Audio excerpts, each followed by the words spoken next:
A very good evening to all of you. Once again, I'm ever so thankful that you all could join me.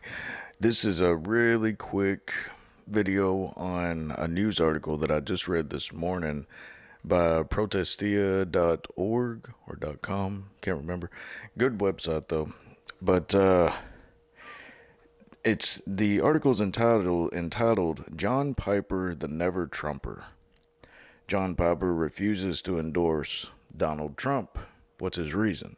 The article writes, John Piper is the latest preacher to show a lack of moral judgment. He opined against developing a moral calculus that one party, Republican or Democrat, might be better than another party. John Piper himself said, I will not develop some calculus to determine which path of destruction I will support. That is not my duty. My calling is to lead people to see Jesus Christ, trust his forgiveness for sins, treasure him above everything in this world, live in a way that shows his all-satisfying value, and help them make it to heaven with love and holiness. That calling is contradicted, he says, by supporting either pathway to cultural corruption and eternal ruin. Really? So John Piper just says, well, I'm not going to ever support anybody whatsoever. He should never speak up again about politics. If that's his prerogative, then just stay out of the entire spectrum whatsoever. Is that the right thing to do? What occurs in the Bible? Well, we see Joseph and Pharaoh, these religious leaders and prophets, how they mingle with the political system of that day in a very heavy fashion.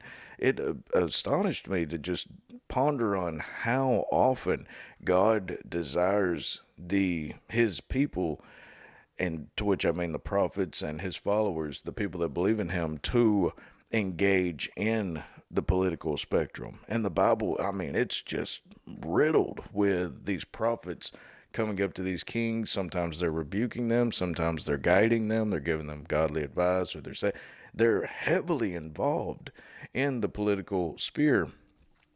Joseph and Pharaoh, Moses and Pharaoh, Samuel, Saul and David, Nathan and David, God and David, Elijah and Ahab, Elisha and Jehoash, Jeremiah, Zedekiah, Daniel, and Nebuchadnezzar. I got to thinking, and John Baptist and Herod, but I got to thinking I would really hate for John Piper to have been Daniel at the time of Nebuchadnezzar.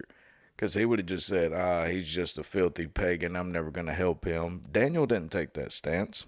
And what about Nathan after the time that David commits the horrible, atrocious events of Uriah and Bathsheba, after those, unto which Donald Trump has not even scratched the surface of such atrocities? But should Nathan have just given up on David at that time? What about Joseph and Pharaoh? Should Joseph had just said, I'm not going to interpret his dream. I'm not going to help this kingdom. It's a wicked, wicked kingdom. I'm not going to get. Of course not. All these men got heavily involved in and this is just a few. This is just the ones right off the top of my head that I could think on. Proverbs 31:9 tells us, open thy mouth, to which that would be our vote or endorsement today of the political spectrum. Open thy mouth, judge righteously, and plead the cause of the poor and needy. What deals most with the poor and needy on this earth? It's the political sphere. It's the governments of the world. People are poor whenever there's no jobs. They're needy whenever they don't have money, and they don't have money because they don't have jobs. And what runs all of that? The food, the markets, everything. Yet John Piper says, I'm not engaging in any of that. I'm just going to spread the gospel. Well, there's something to that as well. Wayne Grudem, the theologian, they actually, in another news article, he's quoted as saying this, makes a spectacular point. Forgiveness of sins is the central message of the gospel, says theologian Wayne Grudem. That's the only way people's hearts are truly transformed. God's grace changes people, and as a result, they change everything around them. Families are renewed, schools are rejuvenated, businesses reorient their mission and purpose. What's more, the gospel of Christ, because it changes hearts, changes the course of civil government. In my personal opinion, I believe that it's attitudes like John Piper's that are going to take over the church in these last days and allow for some antichrist to rise up and control the entire world. Of course, it's also the will of God. So, but I believe that this is one of the variables that fall into that. It's the mentalities of men like this, and I love John Piper. I believe that he's a very intelligent brother in Christ.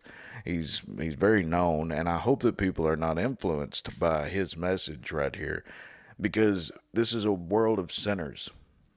What are you going to do? Are you not going to endorse anyone whatsoever just because they're fallible beings? By the way, he's a sinner too. Okay, so calling Donald Trump, the pot calling the kettle black kind of a deal. But anyway, that's all that I had to say on that. Should Christians become political? Absolutely. Thank you all for watching. Got a peace with you.